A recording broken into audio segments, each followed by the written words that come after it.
Comme vous voyez, c'est la brousse, appelée communément Lingala et Sobe. C'est l'espace non exploité. Et voilà maintenant là où nous sommes, notre espace. Regarde vers moi ici. Ici, avancez dedans. Ici, on a eu déjà à faire des travaux. On a eu à faire les déchauchages. Ça veut dire qu'il y avait, c'était la brousse aussi.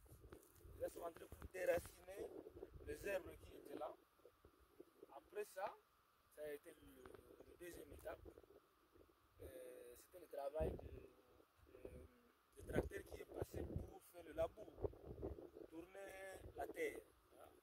Il est entré. Après, il y a encore, le tracteur va encore passer pour essayer une seconde fois. Et c'est à partir de ça qu'on va faire maintenant les cerclages. N'est-ce pas, sans fou?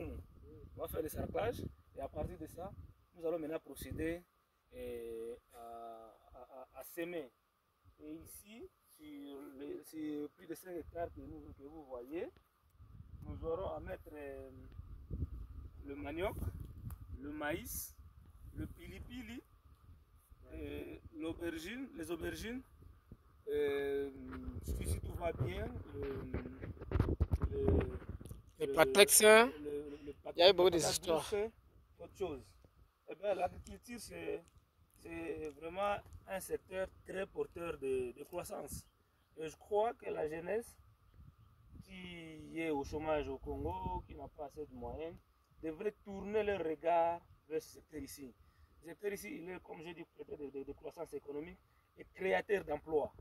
Imaginez-vous ici quand le tracteur entre, c'est de l'emploi qu'on crée d'une manière ou d'une autre. Quand nous allons arriver à l'étape des semences, des semer, on aura plusieurs femmes qui viendront travailler ici et on aura créé de l'emploi qu'on aura donné à certains ménages. Et donc l'agriculture présente beaucoup d'opportunités. Et là, je lance un cri d'alarme auprès du gouvernement de soutenir, n'est-ce pas, la jeunesse dans son ensemble qui veut se lancer dans ce secteur ici. Comme moi, Marius Moubalama, évidemment, j'ai décidé de me lancer dans ce secteur ici. C'est un secteur très difficile. Ça demande vraiment le moyen, ça demande le financement. Mais nous n'en avons pas, nous faisons violence. Nous sollicitons à ce que le gouvernement puisse nous assister, n'est-ce pas, à avoir le moyen nécessaire pour nous permettre d'acquérir le tracteur, à acquérir le semence, à payer ceux qui travaillent, dans l'espace ici. Vous voyez, tout ça, c'est de l'emploi. Et là, du coup, on participe, n'est-ce pas, à combattre la famine dans notre pays. Tu vois, aujourd'hui sur le marché, il y a la hausse de prix et des denrées alimentaires. Si nous arrivions à nous-mêmes à produire le maïs, à produire le manioc, à produire les riz, à produire tout genre d'aliments, cela peut faire en sorte que nous soyons compétitifs sur le marché. Et en étant compétitifs sur le marché, quand on produit sur le plan local ici, n'est-ce pas, le prix des biens services, des aliments peut baisser sur le marché. Et voilà l'occasion de donner à tout le monde de regarder comment se lancer dans ce secteur ici. Et à l'État congolais d'apporter le soutien à la jeunesse. Qu'il donne à cette jeunesse-là, à nous évidemment, nous entrepreneurs qui nous lançons dans ce secteur ici, la facilité d'avoir accès au crédit. La facilité d'avoir au crédit et d'avoir des subventions de l'État. Regardez tout ça. Ce sont des espaces non exploités.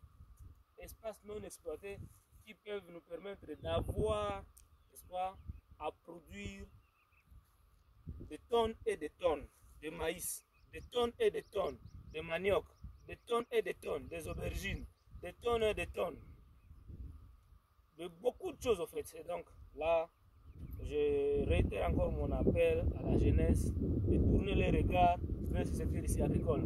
Ne soyez pas seulement concentrés dans les bureaux climatisés à la Gombe. Il y a aussi ce secteur ici qui est porteur de croissance, créateur d'emplois. Tous les amis qui ont déjà de l'emploi à Kinshasa, avec le revenu que vous avez, votre salaire, vous pouvez réinvestir dans ce secteur ici et ça pourra vous produire beaucoup de choses. Et voilà un peu, moi c'est Marius Moubalama, entrepreneur dans le secteur agricole. Et voilà, ici c'est moi, c'est mon espace sur lequel je suis en train de travailler. Et je suis heureux parce que je veux participer tant soit peu à nourrir la population congolaise, particulièrement celle de Kinshasa, en plantant ici le manioc, le maïs, le pili-pili. et qui est sollicité par le monde extérieur. Hein. Avec les pilipili, si vous arrivez par exemple à cultiver 10 hectares de pilipili, assurez-vous que vous avez la possibilité de l'exporter ailleurs. Et quand vous exportez les produits agricoles, vous avez la facilité d'apporter, de faire rentrer dans le pays les devises. Et quand les devises entrent dans le pays, vous comprenez comment ça peut avoir l'incidence positive sur notre monnaie locale. Et voilà, j'ai dit et je vous remercie. C'est fini, non?